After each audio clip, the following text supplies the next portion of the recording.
අයිබෝවන් ආදරණීය දේවපතේ උසස් පෙළ ජීව විද්‍යාව විෂය නිර්දේශය යටතේ නවවෙනි ඒකකය ශුද්‍ර ජීව විද්‍යාවයි.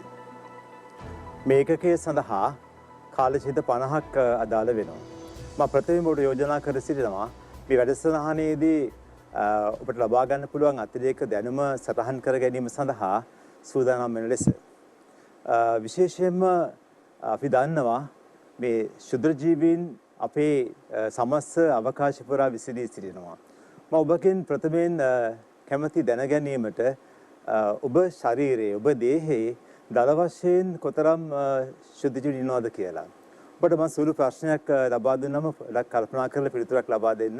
ඒකට සක්‍රියව සහභාගී වෙන්න. විශේෂයෙන්ම අපේ දේහයේ සමස්ත දේහය තුළ අපේ සෛල සංඛ්‍යාව බැලුවොත් අපේ ආරම්භයේදීම අපි සලකා බලන්න අපේ සෛල සංඛ්‍යාව සෛල තියෙනවා ට්‍රිලියන 10 පමණ. අපේ දේහයේ සමස්ත සෛල සංඛ්‍යාව දල වශයෙන් ට්‍රිලියන 10 පමණ. ඒ වගේම ඔබ දන්නවද අපේ දේහයේ සමස්ත වශයෙන් රැඳෙන ශුද්‍ර ජීවීන් සංඛ්‍යාව? පොඩ්ඩක් කල්පනා කරන්න. කොතරම් සිටියද ශුද්‍ර ජීවීන්? විශේෂයෙන්ම අපි දැනගන්න ඕනේ අපේ දේහයේ දල වශයෙන් ශුද්‍ර ජීවීන් රැඳෙනවා ට්‍රිලියන 100ක් පමණ. තාම විශාල සංඛ්‍යාවක්. ඉතින් අපේ දේහයේ සෛල සංඛ්‍යාවට සාපේක්ෂව වැඩිපුර රැඳෙන්නේ ශුද්‍ර ජීවීන්. ඉතින් ඒ නිසා අපිට වාසනාවට වගේ අපිට මේ ශුද්‍ර ජීවීන් කිසිවක් ඇහැට පේන්නේ නැහැ. ඔවුන්ගේ තරම 0.1 මිලිමීටර අඩු නිසා අපිට ඇසට පේන්නේ නැහැ. ඉතින් අපිට සතුටු වෙන්න පුළුවන් එක දෙයක් තමයි අපිත් එක්ක කෝටි ගාණක් ට්‍රිලියන 100ක් පමණ ශුද්‍ර ජීවීන් අපිත් එක්ක සහයෝගයෙන් රැඳිලා තියෙනවා. ඔබ දන්නවාද මේ ශුද්‍ර ජීවීන් කොහොමද අපිට එකතු වුනේ කියලා ආරම්භයේදීම? මවගේ කුසේ ගර්භාෂයේ සිට ඒ යෝනි මාර්ගය ඔස්සේ බැහැර වෙන අවස්ථාවේදී අපිට එකතු වුණා ශුද්‍ර ජීවීන් සමුදායක්. අපි ආරක්ෂාව පිණිස නිරන්තරයෙන්ම අප සමග ශුද්‍ර ජීවීන් රැඳී පවතිනවා. ඉතින් පීවීඑස්ට පෙනෙන්නේ නැති මේ ශුද්‍ර ජීවීන්ව ප්‍රථම වරට කවුද නිරීක්ෂණය කළේ? ඔබ දකිනවා ඇන්ටන් වැන් ලීවන්හොක් කාච පද්ධතිය භාවිතයෙන් මෙතුමා නිරීක්ෂණය කළ පොකුණු ජලය, එවැගේම කේටය, එවැගේම සරල ද්‍රාවණ, විශේෂයෙන්ම යුග්ලීනා සෛල, එවැගේම තමයි බැක්ටීරියා සෛල. ඉතින් ප්‍රථම වරට ශුද්‍ර ජීවීන් නිරීක්ෂණය කිරීමේ ගෞරවය වාසනාව උදා කරගත්තේ ඇන්ටන් වැන් ලීවන්හොක්. අපි බලමු ප්‍රශ්නාංක 1 ශුද්‍ර ජීව විද්‍යාවේ කුමක්ද කියන ප්‍රශ්න අපිට ලැබුණොත් අපි ගාව සරල පිළිතුරක් තියෙනවා. ඒකයිකයක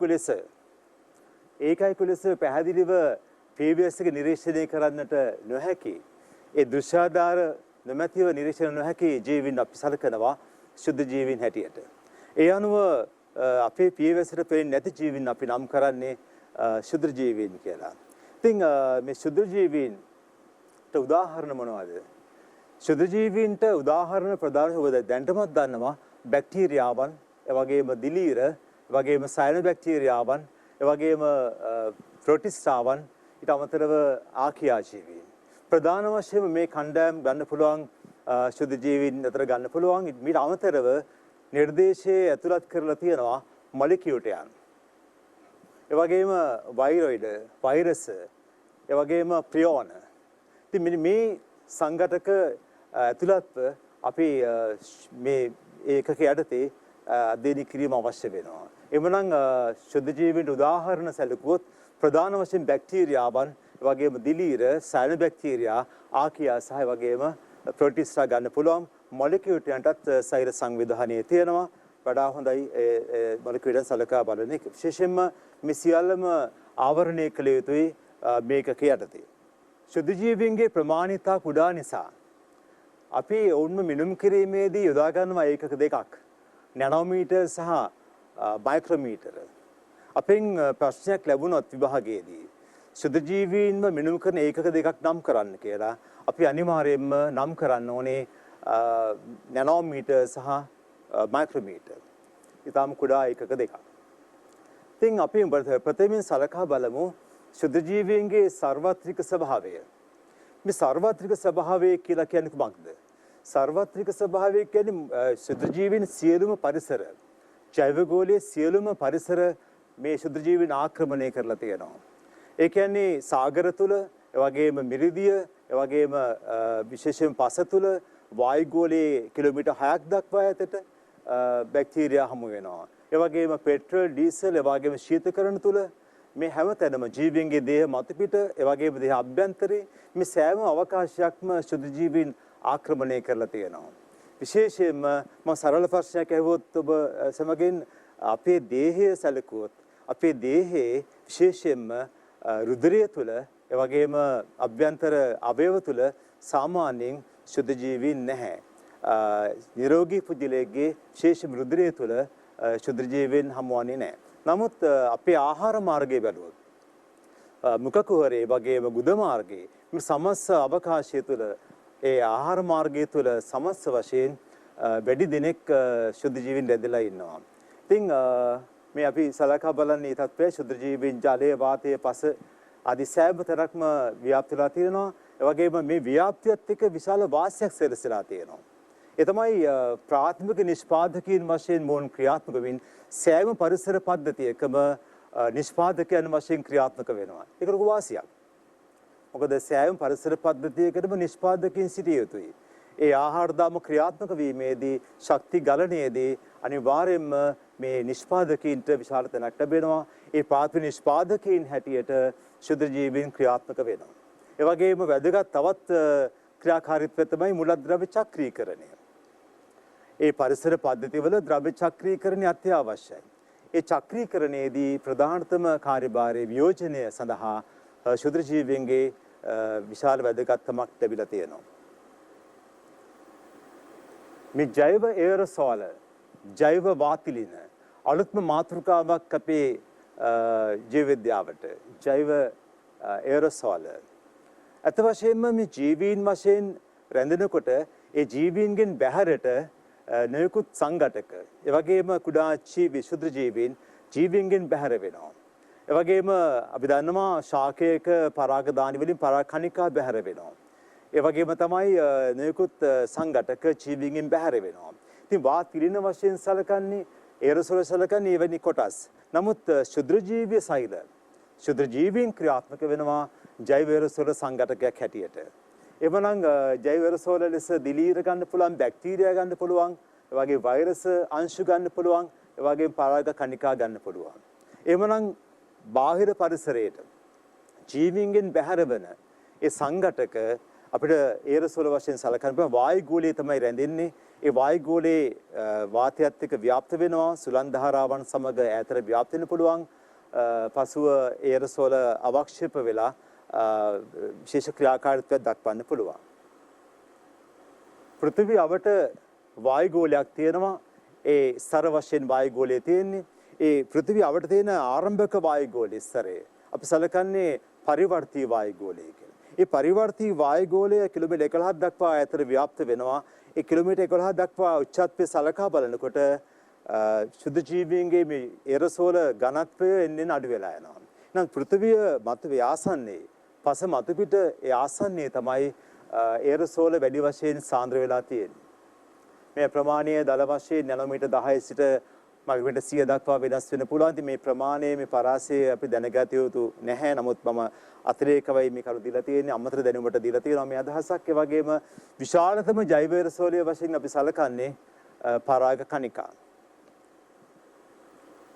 දැන් ඔබට මම කැමති අවස්ථාවක් ලබා දීමට මගින් තිලිනයක් හැටියට අපි දන්නවා ජීවීන්ගෙන් බැහැර වෙන සංඝටක සලකන්නේ ජෛව වාතලින වශයෙන් සලකන්නේ. ඒතර මමත් ආසයි ඔබ සැමට පොඩි තිලිනයක් ලබා දීමට අපි සලකනවා.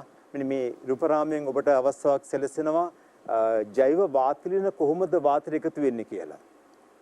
ඒ අනුව ඔබ මේ දර්ශන තලයේ මැද තියෙන ශාක දෙස මෙන්න මේ ශාක දෙස අවධානය යොමු කරගෙන ඉන්න ඔබට තව මොහොතකින් දැක බලා ගන්න පුළුවන් මේ ජෛව එයරසෝල වශයෙන් පරාග කණිකාවන් ඒ ශාකයේ ඈතට වායු ධාරාවක් ඔස්සේ ව්‍යාප්ත වන ආකාරය.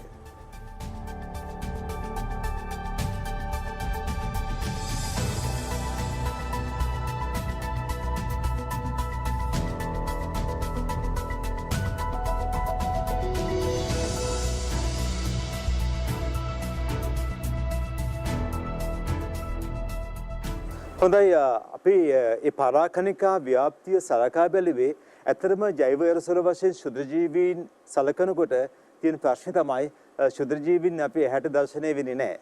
ඉතින් අපිට ඒක ආදර්ශනය කර ගැනීමට පුළුවන් පරාකණිකාවන්ගේ ව්‍යාප්තිය සලකා බලන්න.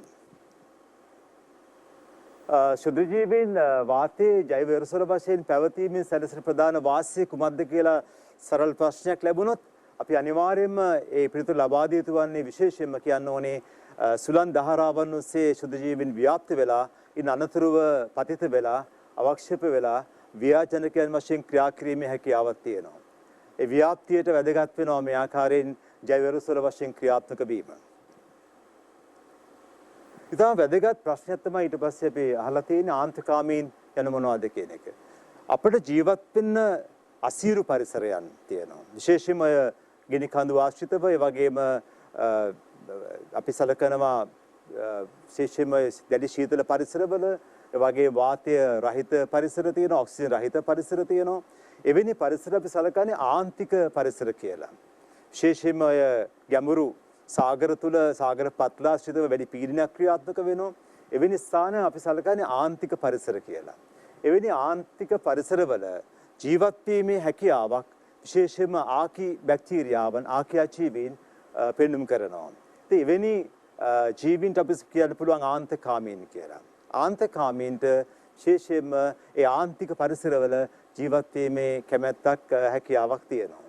ඉතින් පෘථිවි කබල තුළ ගැඹුරු මුහුද සාගත තුළ විශේෂයෙන්ම ජලතාප මංකඩ මම පැහැදිලිව සඳහන් කළ යුතුයි ඔබ සැම දිනාටම අපේ නිර්දේශයේ අවස්ථා කීපයකම මේ ජලතාප මංකඩ ගැන කියවෙනවා. ජලතාප මංකඩ විශේෂයි. ජලතාප මංකඩයක් සාමාන්‍යයෙන් ක්‍රියාත්මක වෙන්නේ ගැඹුරු සාගරවල ආගාධවල. ඒ ගැඹුරු සාගර පත්ලෙන් සමහර ස්ථානවලින් වරින් වර රත් වූ ජලය, තාම රත් වූ ජලය සාමාන්‍යයෙන් සෙන්ටිග්‍රේඩ් 300, 400, 600, 700 වගේ තාම දැඩි උෂ්ණත්වයක පවතින ජලය වගේම තවත් ලවණ මිශ්‍ර වෙලා එවැගේම ශාර කොටස් මිශ්‍ර වෙලා විශේෂයෙන්ම ලෝහ ලවණ සහිතව සුදු පාට දුමාරයක් වශයෙන් හෝ කළු පාට දුමාරයක් වශයෙන් සාගර පත්ලෙන් සාගර ජලයට එකතු වෙන්න පුළුවන්. අනේ එවැනි ස්ථාන විශේෂ ස්ථාන වශයෙන් සැලකනවා අපි නම් කරන්නේ ජලතාප මංකඩ කියලා. ඔබ දකින්නේ මේ ආන්තකාමී ශුද්‍ර ජීවීන්ගේ සරල වර්ගීකරණයක්. ශුද්‍ර ජීව ආකාරය ගතම තාපකාමීන් ඉන්නවා. මේ තාපකාමීන් කියන්නේ අධික තාපය යටතේ ජීවත් වෙන කැමැති කියන තත්වයයි. අධික තාපය යටතේ ජීවත් වෙන කැමැති ජීවීන්ට අපි කියනවා තාපකාමී ජීවීන් කියලා කියනවා. ඉහළ උෂ්ණත්වවල රැඳෙන්න කැමැති. ඒ වගේ තමයි අධික ශීතකාමී. අධික ශීතල පරිසරයේ ජීවත් වෙන වැඩි කැමැත්තක් දක්වනවා. ඒ වගේම අධික ආම්ලිකතාවයේ අම්ලකාමීන් කියලා කියනවා. ඒ වගේම අධික ශාරීය තත්වයේ ශාරකාමී කියලා කියනවා. ඒ වගේම අධික ලවණතාවයේ සෝඩියම් ක්ලෝරයිඩ් සහිත ඒ ලවණ පරිසරවල ජීවත් වීමට කැමැත්ත දක්වන ශුද්ධ ජීවීන් රැඳෙනවා. ඒ ලවණකාමීන් කියලා අපි නම් කරනවා. ඒ වගේම අධික පීඩනයේ ජීවත් වීමට කැමැත්ත දක්වන ජීවීනුත් රැඳෙනවා. ඒ අපි නම් කරන්නේ පීඩකාමීන් කියලා. එහෙමනම් මතක තියාගන්න ශුද්ධ ජීව ආකාරය තාපකාමී, ශීතකාමී, අම්ලකාමී, ශාරකාමී, ඒ වගේම ලවණකාමී, පීඩකාමී, ඒ වගේම මේ අදාළ පැවතිගේ ආන්තික තත්වයන් ගැනත් අපිට පැහැදිලි අවබෝධයක් තිබිය යුතු වෙනවා. ආන්තික තත්වයන් කීපයක් එකවර පුළුවන් ක්‍රියාත්මක වීමට අපි ගැඹුරු සාගර පත්ල සලකමු. ඒ ගැඹුරු සාගරය තුල අධික ශීතලක් තියෙනවා. ඒ වගේම තමයි අධික පීඩනයක් ක්‍රියාත්මක වෙනවා. එhmenan ගැඹුරු සාගර පත්ල සැලකුවොත් ආන්තික තත්වයන් දෙකක් එකවර සලකන්න පුළුවන්. අධික පීඩනයක් ක්‍රියාත්මක වෙනවා. ඒ වගේම අධික ශීතලක් ක්‍රියාත්මක වෙනවා. ඒ වගේම ජලතාප මංකඩක් ක්‍රියාත්මක වෙනවා නම් සාගර පත්ලේ ඒ අවස්ථාවේදී අධික උෂ්ණත්වයක් ක්‍රියාත්මක වෙනවා. ඒ වගේ වැඩි පීඩනයක් සහිතව අධික උෂ්ණත්වයක් ක්‍රියාත්මක වෙනවා. එමනම් ආන්තික තත්ත්වයන් කීපයක් යටතේ ජීවත් වීමට හැකියාවක් දරන ශුද්‍ර ජීවීන් විශේෂම ආකි බැක්ටීරියාවන් ආකියාවන් සොයා ගන්න පුළුවන්. හොඳින් ඒ තැන්වල ක්‍රියාත්මක වෙනවා. දැන් අපි තව අවස්ථාවක් උදා කරගන්නවා ඉතාම වැදගත්ම ඒ වගේම ඉතාමත්ම ඔබට දකින්න ලැබිය යුතු දර්ශන තලයක් ලබා දෙන්න කැමති විශේෂයෙන්ම මේ ගැඹුරු සාගර පටලේ ජලතාප මංකඩක් සක්‍රිය වන ආකාරය මේක විරල අවස්ථාවක්. විරල දර්ශනයක්. ඉතින් මම කලින් සඳහන් කළා ගැඹුරු සාගර පත්‍රයෙන් ජලතාප මංකඩ ක්‍රියාත්මක විවර ක්‍රියාත්මක වෙනකොට ඒක සුදු දුමාරයක් වශයෙන් පිට වෙන්න පුළුවන් ඒ රත් වූ ජලය. එහෙම නැත්නම් කළු පාට දුමාරයක් වශයෙන් පිට වෙන්න පුළුවන්. අපි මේ නරඹන්නට සාධාරණේ කළු පැහැති දුමාරයක් හැටියට රත් වූ ජලය සහ ලෝහ ලවණ සාගර පත්‍රයෙන් බැහැර වන සක්‍රිය වෙච්ච ජලතාප මංකඩක්.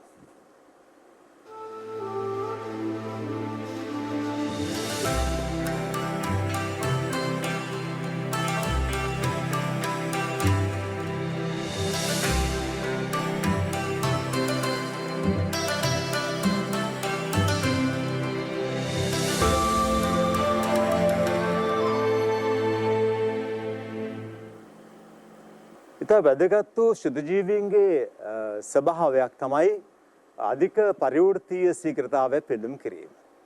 අපිට අපේ නිර්දේශය අදාළ වෙනවා ඉගෙනුම් ඵල. දැන් මේ ශුද්ධ ජීව විද්‍යාව කියන එකට ඉගෙනුම් ඵල 57ක් අදාළ වෙනවා. ඒකේ මෙම නිපුණතාව මට්ටමේදී ඉගෙනුම් ඵල 8ක් අදාළ වෙනවා. එක ඉගෙනුම් ඵලයක් තමයි ශුද්ධ ජීවීන්ගේ ස්වභාවය පිළිබඳව සඳහන් කරන්න කියන මේ නිපුණතා ඉගෙනුම් ඵලය. ඉතින් අපි දැනගන්න අවශ්‍යයි වැදගත්ම සංකල්පයක් මෙන්න මේ අධික පරිවෘත්තීය වේගය කියන එක. ශුද්ධ ජීවීන්ගේ තරම ඉතා කුඩායි. ඒ ප්‍රමාණය කුඩා වීමත් සමග ඔවුන්ගේ කුඩා පරිමාවට වැඩි ෆිසික වර්ගඵලයක් කරහා ද්‍රව්‍ය ලබා ගන්න ඉතාමත් ලබා ගන්න ලේසිය වගේම තාමත්ම වේගයෙන් ද්‍රව්‍ය ලබා ගන්නවා. ඒ වගේම ඒ සෛල තුළ සකස් වන පිළිලබන බහිස්රාවී අපද්‍රව්‍ය ඒ සෛලෙන් බැහැර කිරීමත් ඉතාමත්ම කාර්යක්ෂම කරගන්න පුළුවන්කම ලැබෙනවා. ඒ නිසා ප්‍රමාණයෙන් කුඩා වූ තත්ත්වයක් එක තමයි පරිවෘත්තීය වේගය වැඩි වෙන්නේ. ඉතින් පෘෂ්ඨික වර්ගඵලයේ බෙදීම් පරිමාව කියන මේ අනුපාතය ඉතාමත්ම විශාල වෙනවා සෛල ප්‍රමාණය කුඩා වන තරමට. දැන් මේ අධික පරිවෘත්තීය වේගය නිසා ශුද්ධ ජීවීන්ගේ සෛල වේගයෙන් ගුණණය වෙනවා, වේගයෙන් බෙදෙනවා. ඒ බෙදී යාමේ ප්‍රතිඵලයක් වශයෙන් ගහණයක සංඛ්‍යාව තව කෙටි කාලයකින් දෙගුණයක් කරගන්න පුළුවන්කම ලැබෙනවා. ඉතින් මේ කිසියම් ගහණයක සංඛ්‍යාව දෙගුණ වීමට ගත වෙන කාලය අපි නම් කරන්නේ ජනන කාලය කියලා කියනවා. මතක තියාගන්න මේ නිර්වචනයක්. මේක මතක තබා ගන්න. ගහණයක සංඛ්‍යාව දෙගුණයක් වීමට ගත වෙන කාලය අපි නම් කරන්නේ ජනන කාලය කියලා. ජනන කාලය ඊ타ත්ම කුඩාගයක් වෙනවා ශුද්‍ර ජීවීන්. ඒ කියන්නේ වේගයෙන් ගහණය දෙගුණයක් වෙනවා ශුද්‍ර ජීවීන්ගේ. ඔබට තාමත් පැහැදිලි අවබෝධයක් ලැබෙන්නේ නැත්නම් මේ ඒ බෙදීම වී අනුපාතය වැඩි වෙන්නේ කොහොමද කියන එක. ඒ කියන්නේ වර්ගඵලය වී කියන්නේ පරිමාව මම සරල ආදර්ශනයක් ලබා දෙන්න කැමතියි. ඔබ දකිනවා A සහ B ලෙස සැලකෙන පුළුවන් ගණක දෙකක්. මේ A ගණකේ පැත්තක දිග 10 සෙන්ටිමීටර් ඒ අනුව අපිට වර්ගඵලය ගන්න පුළුවන් 10 ඩිග්‍රියම 10 ඩිග්‍රියම 6 කියලා. ඒ වගේම ඒ ගණකේ පරිමාව ගන්න පුළුවන් 10 ඩිග්‍රියම 10 ඩිග්‍රියම 10 කියලා. ඒ බෙදීමෙන් එන අගය 0.6ක් කියලා ලැබෙනවා. ඒ වගේම B ගණකේ සාපේක්ෂ කුඩා ගණකයක්. ඒ ගණකේ පැත්තක දිග 5 සෙන්ටිමීටර් ඒ අනුව පරිමාව ලැබෙනවා. ඒ වගේම වර්ගඵලය ලැබෙනවා. බෙදීමෙන් ලැබෙන අගය 1.2යි. අපිට පේනවා ගණකයක ප්‍රමාණය කුඩා වෙනකොට ඒ බෙදීවි අනුපාතය විශාල වෙන බව.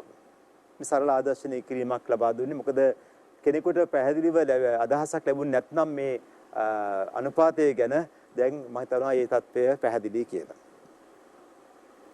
ශුද්ධ ජීවීන්ගේ රූපී විවිධත්වය ගැන අපිට අනිවාර්යයෙන්ම එක ඉගෙනුම් ඵලයක් තියෙනවා ආවරණය කරන්න. ශුද්ධ ජීවීන්ගේ රූපී විවිධත්වය දැනගන්න අවශ්‍යයි. ඒ වගේම ඔවුන්ගේ පෝෂණ විවිධත්වය දැනගන්න ඕනේ. ඒ වගේම කාය කර්ම විවිධත්වය අධ්‍යයනය කරන්න. මේක එක ඉගෙනුම් ඵලයක්. ඉතින් මේ සලකලා තියෙන්නේ බොහොම සංක්ෂිප්තව පෙළ ගැසුවා බැක්ටීරියාවන්ගේ රූප ආකාරයන් තුනක් තියෙනවා. කොකුසය වගේම බැසිලස් සය වගේම සර්පිල බැක්ටීරියා වශයෙන් සයන බැක්ටීරියාවන් ඒකසෛලික ඒ වගේම සූත්‍රිකාකාර සැකසුම් තියෙනවා සයන බැක්ටීරියාවන්ගේ. වෛරසවල බහුතර අයිකොසහීඩ්‍රල් ඒ වගේම හේලික්සිය ස්වභාවයන් දෙකක් තියෙනවා. ඒ වගේම දිලීරවල ඒකශෛලිකයෝ ඉන්නවා. ඒ වගේම බහුශෛලික සූත්‍රිකාකාර සැකසුම් තිබෙනවා. ප්‍රියෝනවල ඒක විශේෂයෙන්ම ක්‍රියා ප්‍රෝටීන් අණු විශේෂයක් ප්‍රියෝන කියලා කියන්නේ. ප්‍රෝටිස්ටාවන්ගේ බහුරූපී තත්ත්වයක් තිබෙනවා. ඒකශෛලිකයි බහුශෛලික ව්‍යුහයෙන් පවතිනවා. මොලිකියුලර් විශේෂයෙන් බහුරූපී තත්ත්වයක් පෙන්눔 කරනවා. අපි ශුද්ධ ජීවීන්ගේ රූප විවිධත්වයේ පිළිබඳව විස්තරාත්මකව විග්‍රහයක් අපි කරන්න බලාපොරොත්තු වෙනවා මේ ඉදිරි දර්ශනතල වලින්. දැන් අපි බලමු බැක්ටීරියාවන්ගේ ප්‍රධාන පෝෂණාකාර හතර. මේකම මම කියන්න කැමතියි මොකද ශුද්ධ ජීවීන්ගේ පෝෂණාකාර හතර මේකම තමයි. අපි ශුද්ධ ජීවීන්ගේ පෝෂණාකාර හතර අධ්‍යයනය කරනවා බැක්ටීරියාවන්ගේ පෝෂණ ක්‍රම හතර සලකා බලමින්. වෙනස වෙන්නේ ලැබෙන උදාහරණ පමණයි. ඉතින් බැක්ටීරියාවන්ට ප්‍රධාන පෝෂණකම හතරක් තියෙනවා. ශුද්ධ ජීවීන්ටත් මේක අදාළයි. ප්‍රභා ස්වයංපෝෂී එක පෝෂණ ක්‍රමයක්, ඒ වගේ ප්‍රභා විෂමපෝෂී, ඒ වගේම රසායනික ස්වයංපෝෂී, ඒ රසායනික විෂමපෝෂී වශයෙන් පෝෂණකම හතරක් තියෙනවා. මේ පෝෂණකම හතරේ විශේෂයෙන්ම ප්‍රභා ස්වයංපෝෂී කිව්වම අපි දැනගන්න ඕනේ මේ පෝෂණකම හතර බෙදලා තියෙන්නේ විශේෂයෙන්ම කාබන් ලබා ගන්නා වූ ස්වરૂපය සහ ශක්තිය ලබා ගන්න ස්වરૂපය පදනම් කරගෙනයි. කිසියම් ජීවියෙක් තමන්ට අවශ්‍ය කාබන් අවශ්‍යතාවය කාබන් ඩයොක්සයිඩ් මගින් සපුරා ගන්නවා නම් අනිවාර්යයෙන් මේ ජීවියා සලකන්න ඕනේ ස්වයංපෝෂී ජීවියෙක් කියලා. හොඳ මතක තියාගන්න ස්වයංපෝෂී ජීවියෙක් නම් අනිවාර්යයෙන්ම කාබන් ලබා ගන්නේ කාබන් ඩයොක්සයිඩ් ස්වරූපයෙන්. ඒ වගේම ශක්තිය ලබා ගන්නේ ආලෝකය මගින් නම් ප්‍රභාව කියලා කියන්න පුළුවන්. ප්‍රභා ස්වයංපෝෂීන් එහෙමනම් කොහොමද විග්‍රහ කරන්න වෙන්නේ? ප්‍රභා කියන්නේ ආලෝකය මත ශක්තිය ලැබෙන්නේ ආලෝකය මගින්. ඒ වගේම කාබන් ලැබෙන්නේ කාබන් ඩයොක්සයිඩ් මගින් නම් ප්‍රභා ස්වයංපෝෂී කියන්න පුළුවන්. සම්පත් ග්‍රන්ථයේ සඳහන් වෙනවා ඒ සඳහා දම් සල්ෆර් බැක්ටීරියාවන් ඒ වගේම හරිත සල්ෆර් බැක්ටීරියාවල උදාහරණ දෙකක් අදාළ වෙනවා. ඊට අමතරව ශුද්ධ ජීවීන් වශයෙන් සැලකුවොත් ශුද්ධ ජීවීන් වශයෙන් සයන බැක්ටීරියා ගන්න පුළුවන්. ඇතැම් ප්‍රෝටිස්ටාවන් ගන්න පුළුවන්. සමස් වශයෙන් සැලකුවොත් උදාහරණ ගන්න පුළුවන්. බැක්ටීරියාවන්ගෙන් උදාහරණ දෙකක් දීලා තියෙනවා. දම් සල්ෆර් බැක්ටීරියා සහ හරිත සල්ෆර් බැක්ටීරියා වශයෙන්. හොඳයි ප්‍රභා විෂමපෝෂී. ටිකක් මේක නොහුරු සංකල්පයක්. ආලෝකය මගින් ශක්තිය ලැබෙන්නේ ආලෝකය මගින්. හැබැයි විෂමපෝෂී තත්වයක් නිරූපණය කරනවා. විෂමපෝෂී කියන්නේ කාබන් ලබා ගන්නේ කාබන් ඩයොක්සයිඩ් වශයෙන් නෙවෙයි. කාබනික සංයෝග වලින්.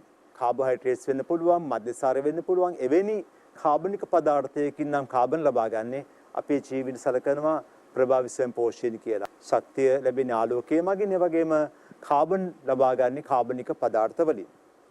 උදාහරණය දම් සල්ෆර් නොවන බැක්ටීරියා.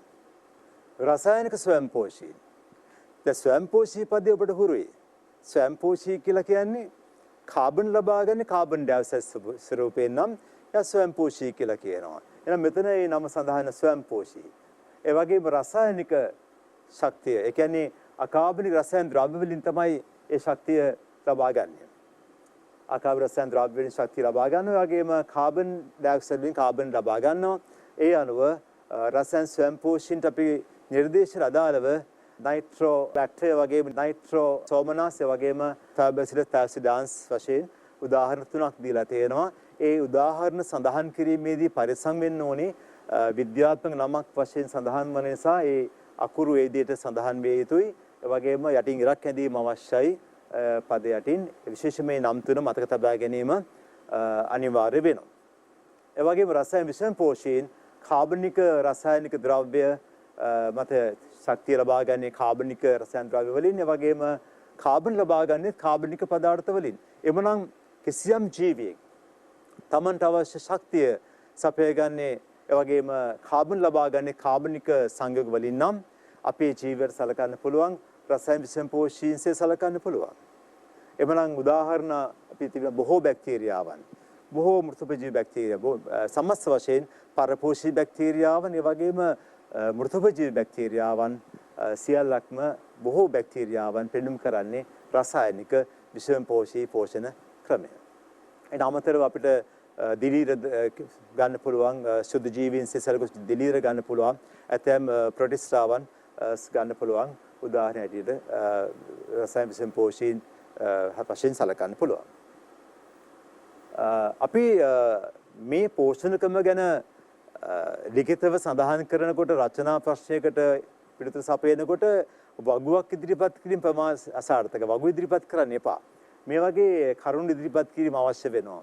ප්‍රභා ස්වයංපෝෂිකුත් අනිවාර්යයෙන්ම ශක්ති ප්‍රභාවය ආලෝකයේ බව, ඒ වගේම කාබන් ප්‍රභාවයේ කාබන් ඩයොක්සයිඩ් බව සඳහන් කළ යුතුමයි. ඒ වගේම මේ ආලෝකය ලබා ගැනීමේදී වර්ණක අවශ්‍ය වෙනවා.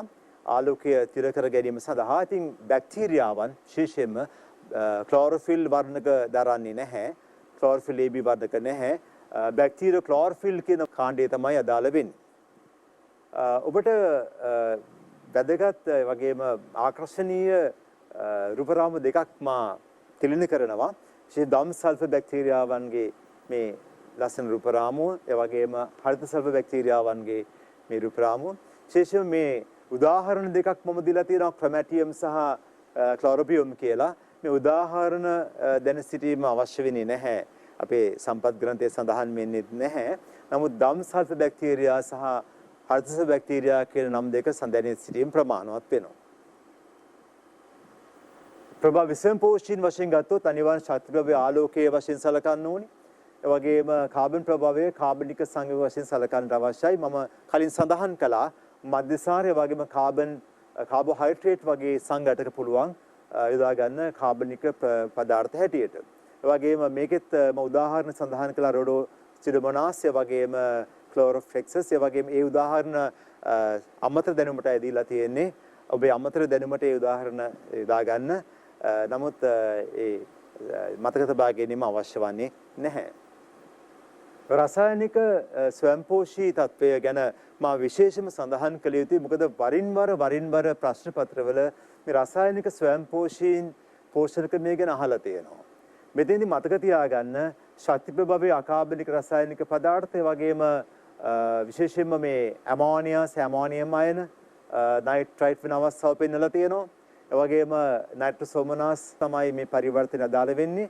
නයිට්‍රෝසෝමනාස් අවශ්‍ය කරන ශක්තිය ලබාගන්නේ කොහොමද? ශක්තිය ලබාගන්නේ මේ ඇමෝනියම් අයන නයිට්‍රයිට් බවට පත් වෙනකොට ශක්තිය බැහැර වෙනවා. ඒ ශක්තිය මගින් මේ නයිට්‍රෝසෝමනාස්ගේ ශක්තිය අවශ්‍යතාවය සපුර ගන්න පුළුවන්. ඉතින් මම සරල ප්‍රශ්නයක් කැමති ඔබලාගෙන් අහන්න. මොකද ඔබත් සහභාගී වෙන්න මාත් එක්ක වැඩසටහනට. නයිට්‍රෝසෝමනාස්ගේ ශක්ති ප්‍රභාවය කුමක්ද කියලා ප්‍රශ්නයක් නැගුවොත් ඔබ දෙන පිළිතුර මොකක්ද? නයිට්‍රෝසෝමනාස් දක්වන ශක්ති ප්‍රභාවය කුමක්ද? එයාගේ ශක්ති ප්‍රභාවය වෙන්නේ මේ ඇමෝනියා, ඇමෝනියම් අයන. නයිට්‍රයිට් නෙවෙයි. මතක තියාගන්න නයිට්‍රෝසෝමනාස්ගේ ශක්ති ප්‍රභාවය වෙන්නේ ඇමෝනියම් අයන හෝ ඇමෝනියා. බලමු නයිට්‍රෝබැක්ටර් ගැන. නයිට්‍රෝබැක්ටර්ගේ පරිවර්තනයේදී නයිට්‍රයිට් පත් වෙනවා නයිට්‍රේට් බවට. ඉතින් ඔබට දැන් පුළුවන් පැහැදිලි වශයෙන් කියන්න පුළුවන් නයිට්‍රෝබැක්ටර්ගේ ශක්ති ප්‍රභාවය කුමක්ද කියලා. ඒ තමයි නයිට්‍රයිට්. කිසිම අවස්ථාවක නයිට්‍රේට් ශක්ති ප්‍රභාවයක් සේ සලකන්නට බෑ. වරින් වර බහුවර්ණ ප්‍රශ්නවල මේ තැන විමසලා තියෙනවා පරිස්සම් වෙන්න ඕනේ. නයිට්‍රෝසෝමනාස්ගේ ශක්ති ප්‍රභාවය වෙන්නේ ඇමෝනියා, ඇමෝනියම් අයන. ඒ වගේම නයිට්‍රෝබැක්ටර්ගේ ශක්ති ප්‍රභාවය වෙන්නේ නයිට්‍රයිට් අයන. ටර්බසිලස් ටැසිඩාන්ස් උදාහරණය දීලා තියෙනවා. ග්‍රෑම් ඍණ දඬුආකාර බැක්ටීරියාවක් සල්ෆර් භාවිතා කිරීමක් සිදු වෙනවා. රසායනික විෂමපෝෂීන්ට විශේෂයෙන්ම ශක්තිය සහ කාබන් ලබා ගන්න පුළුවන් වෙන්නේ කාබනික පදාර්ථ වලින්.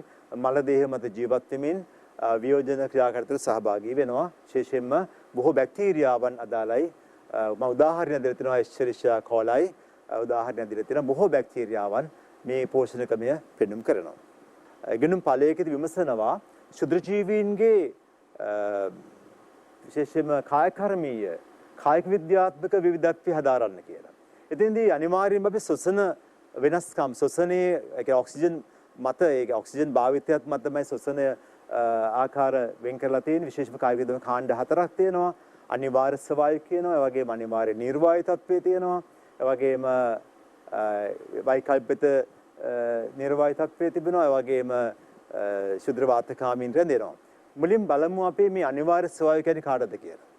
අනිවාර්යෙන් ස්වායු ශ්වසනය කරනවා නම් ඔක්සිකාරක ෆොස්ෆොරිලීකරණය සඳහා අනිවාර්යයෙන්ම ඔක්සිජන් අවශ්‍ය නම් අපි දන්නවා ඔක්සිකාරක ෆොස්ෆොරිලීකරණයට ඔක්සිජන් අනිවාර්යයෙන්ම තිබිය යුතුයි. අවසන් ඉලෙක්ට්‍රෝන ප්‍රතිග්‍රාහකයාසේ ක්‍රියාත්මක වෙන්නේ අනුක ඔක්සිජන්.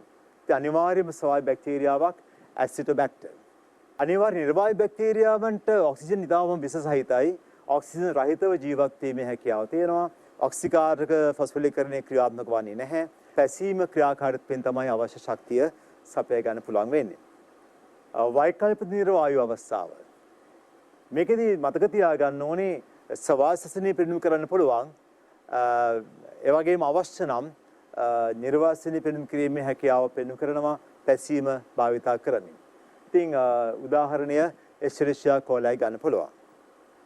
ශුද්‍රමාත්‍රකාමී තත්වය ඉතාමත් වැදගත් තේරුම් ගන්න එක. සාමාන්‍ය වායුගෝලයේ ඔක්සිජන් සාන්ද්‍රණයට වඩා අඩු ඔක්සිජන් සාන්ද්‍රණයක් තමයි මේ කණ්ඩායම ප්‍රිය කරන්නේ.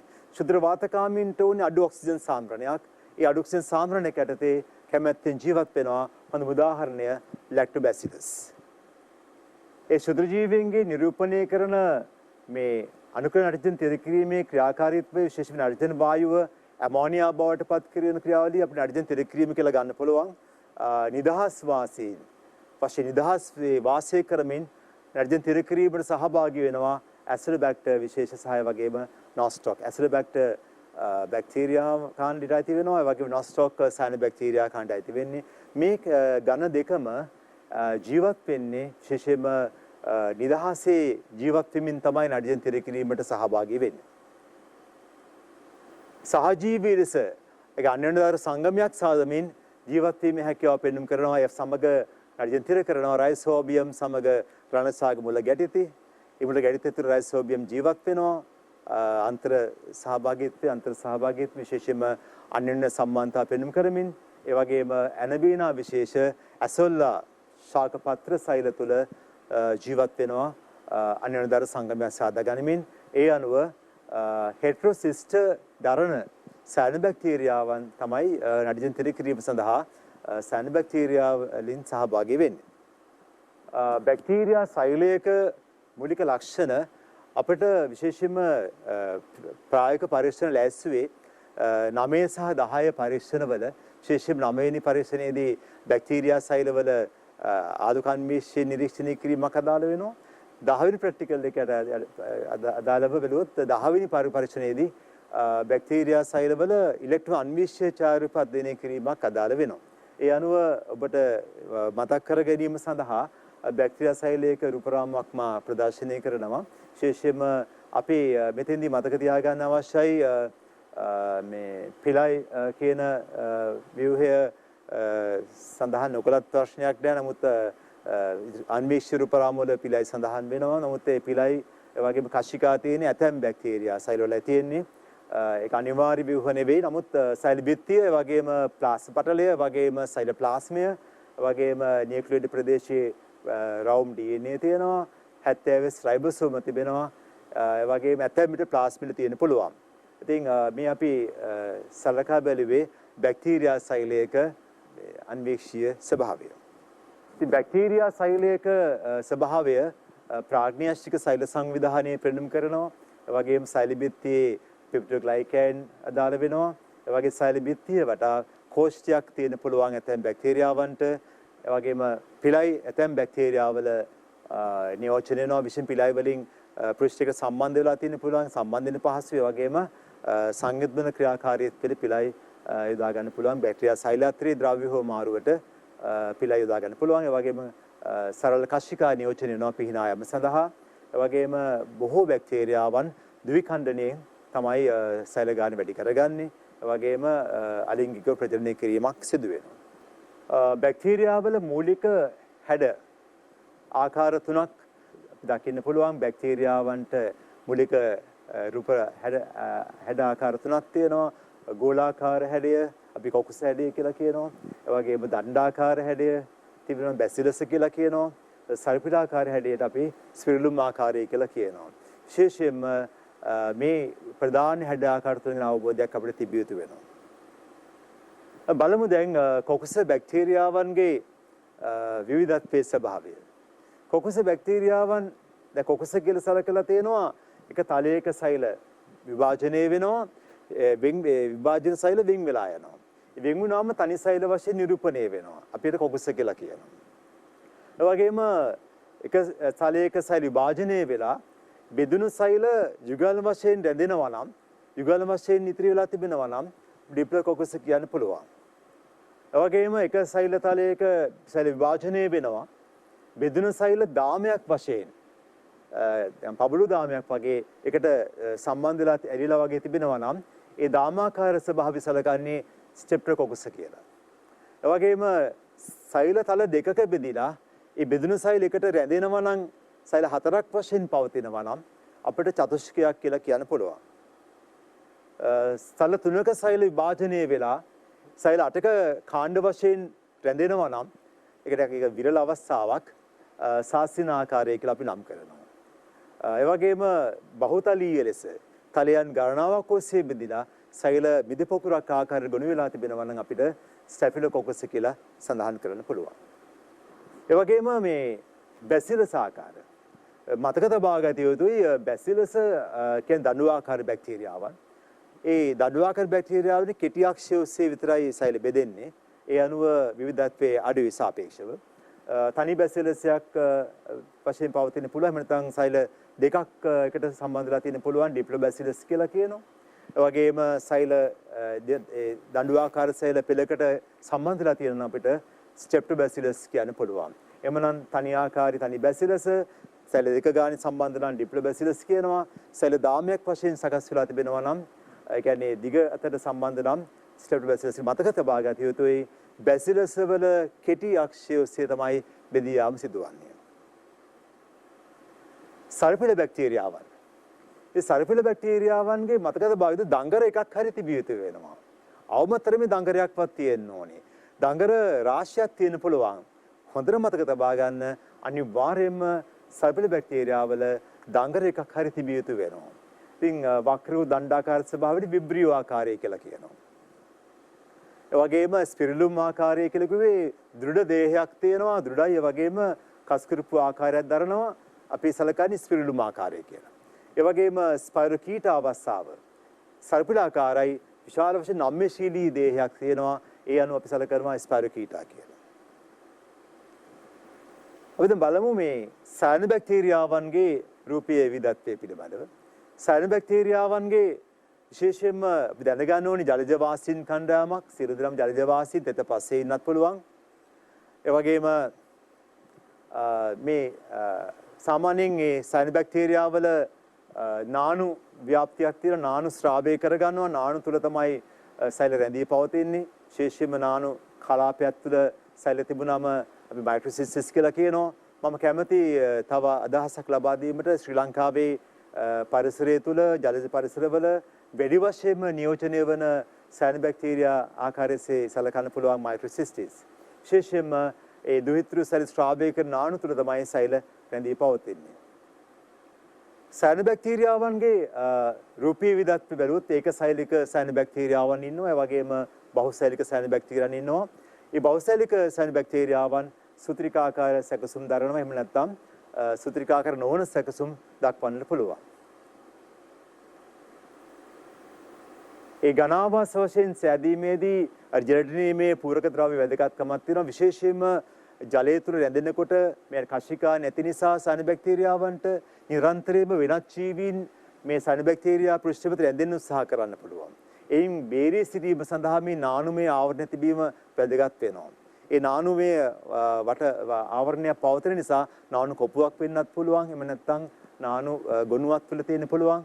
දැන් ඇනබීනා සූත්‍රිකා ගත්තොත් නානු කොපුවක් තියෙනවා. නොස්ටොක් ගත්තොත් නානු කලාපයක් තුළ ඒ සූත්‍රිකා ගිලී පවතිනවා. කොහොමත් නානු පවත්ව ගැනීමේදී ජලාශය සිඳී ගියත් එයට ආරක්ෂා වෙන්න පුළුවන්කම තියෙනවා. ඒ වගේ වෙනත් ජීවීන් දේහය මත රැඳෙන්න උත්සාහ කිරීම කරන්න බැරි වෙනවා. ලිස්සා යාමක් සිදු වෙලා සම්බන්ධින බැරි තත්ත්වයක් ඇති නිසා ආරක්ෂාව පිණිස නානු වැදගත් වෙනවා. ඉතින් බොහෝ සයනොබැක්ටීරියාවන්ට නඩින් තිර කිරීමේ හැකියාවක් තියෙනවා.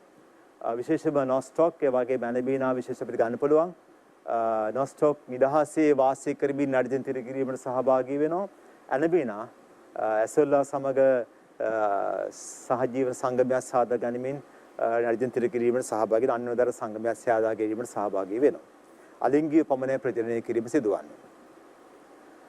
මා කැමති මෙන්න මේ සූත්‍රිකාව යොදා ගැනීමට ඇනිබිනා සූත්‍රිකාවේ රූපරාමුවක් හෙටරොසිස්ටේ කියලා විශේෂ ව්‍යුහයක් පේනවා. ඒක සෛලයක් අපි අවර්ණ ස්වභාවයෙන් නියෝජනය වෙන්නේ හඩත ප්‍රදනය හඩත ලව දකින්න නැහැ.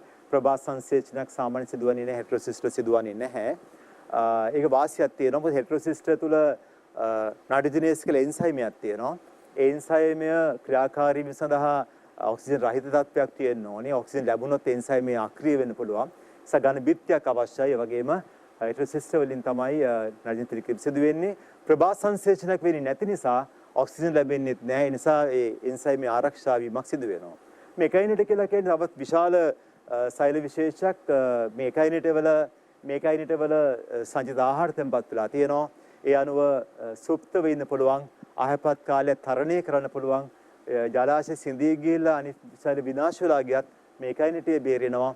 අනතුරුව වැසි ලැබෙනකොට එකයිනෙටේ ප්‍රරෝහණය වෙලා නසූත්‍රිකා සාද ගැනීමේ හැකියාවක් තියෙනවා.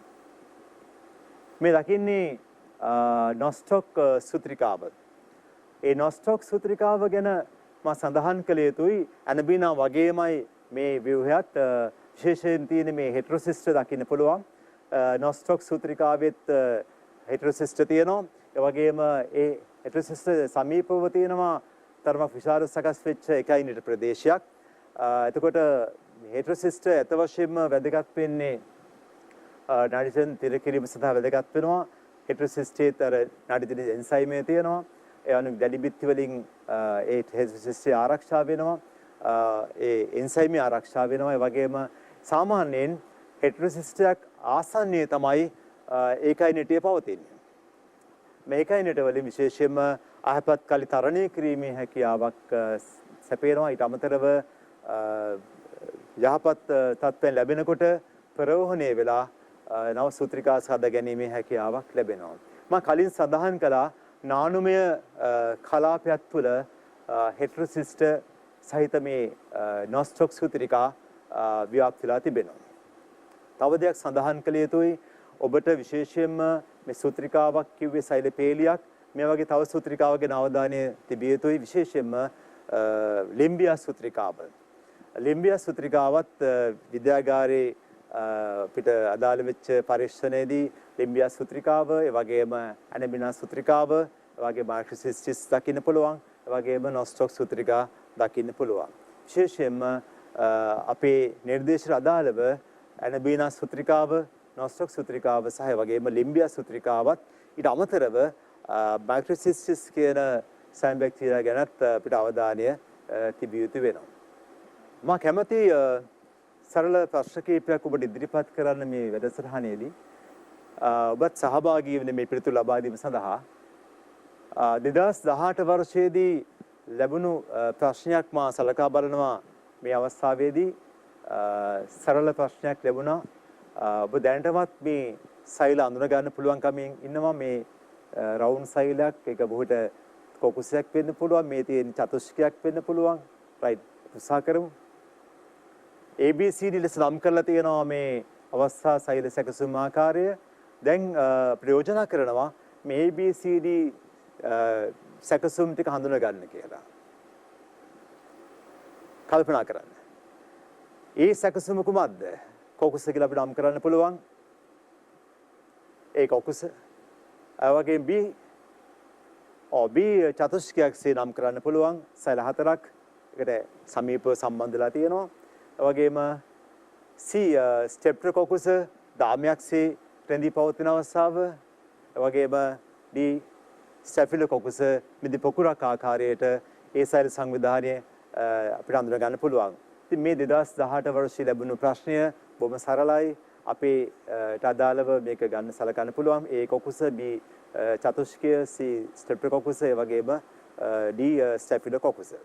බැසිලස් ඇති සෛල සැකසුම් ආකාර දෙක සඳහන් කරන කියලා ප්‍රශ්නයක් ලබා දුන්නොත් විශේෂයෙන්ම ඩිප්ලොබැසිලස් නම් කරන්න ඕනි, ස්ටෙප්ටොබැසිලස් නම් කරන්න ඕනි. අපි දන්නවා අපි බැසිලස් කියලා නම් කළා, ඩිප්ලොබැසිලස් නම් කළා, ස්ටෙප්ටොබැසිලස් නම් කළා. ඒ අනුව ඩිප්ලොබැසිලස් සහ ස්ටෙබ්ලැසිලස් තමයි පිළිතුරු වශයෙන් වඩාත් යෝග්‍ය වෙන්නේ. 2018 අනිත් ප්‍රශ්නේ මම ලබා දීලා තියෙන්නේ. රසායනික ස්වයංපෝෂී ජීවියෙක් කියන්නේ කුමක්ද? 2014 මේ ප්‍රශ්නේ අහලා තියෙනවා. රසායනික ස්වයංපෝෂී ජීවියෙක් කියන්නේ කුමක්ද? ඉතින් අපිට මතකයි අපි ශුද්‍රජීවීන්ගේ පෝෂණකම සලකා බලනකොට රසායනික ස්වයංපෝෂීන්ගේ මම විශේෂයෙන් සඳහන් කළා විවිධ ප්‍රශ්න ලැබිලා තියෙනවා කියලා. 2014 වර්ෂයේ ලැබිලා තියෙනවා රසායනික ස්වයංපෝෂී ජීවියෙක් කියන්නේ කුමක්ද කියලා ප්‍රශ්නේ. ඔබ කල්පනා කරන්න මොහොතක් දෙන පිළිතුර කුමක්ද කියලා. ඔව් ස්වයංපෝෂී නම් මොකද වෙන්න ඕනේ? කාබන් ලබා ගන්න කාබන් ඩයොක්සයිඩ් ස්වභාවයෙන්. ඔබට මතකයි. කාබන් ලබා ගන්න කාබන් ඩයොක්සයිඩ් වශයෙන් නම් ස්වයංපෝෂී කියන්න පුළුවන්. ඒ වගේම රසායනික කියලා කියන්නේ කාබනික රසායන ද්‍රව්‍යයෙන් තමයි ශක්තිය ලබා ගන්න. එහෙමනම් කාබන් ප්‍රභවය ලෙස කාබන් ඩයොක්සයිඩ් ඒ වගේම ශක්ති ප්‍රභවය වශයෙන් අකාබනික රසායන ද්‍රව්‍ය යොදා ගැනීම තුළ රසායනික ස්වයංපෝෂී ජීවියෙක් කියලා සැලකන්න පුළුවන්.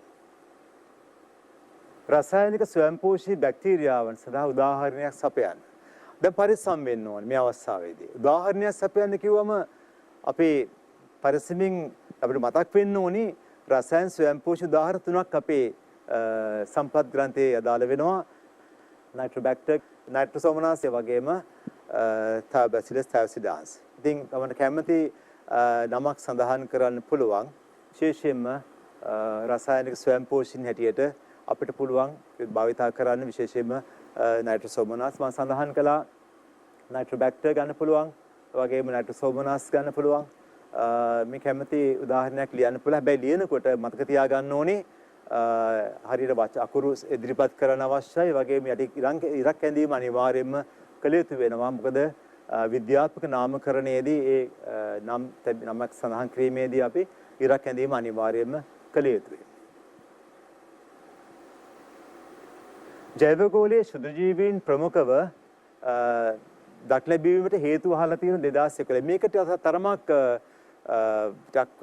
අපි හිතන්න ඕන ප්‍රශ්නයක් ඇත්ත වශයෙන්ම. ජෛවගෝලීය ශුද්ධජීවීන් තා ප්‍රමුඛව ඒ වගේම බෙහෙවින් පවතින හේතු ගණනාවක් තියෙනවා. අපි දැනටමත් දන්නවා ඔවුන්ගේ ප්‍රමාණය ඉතා කුඩායි. ඒ වගේම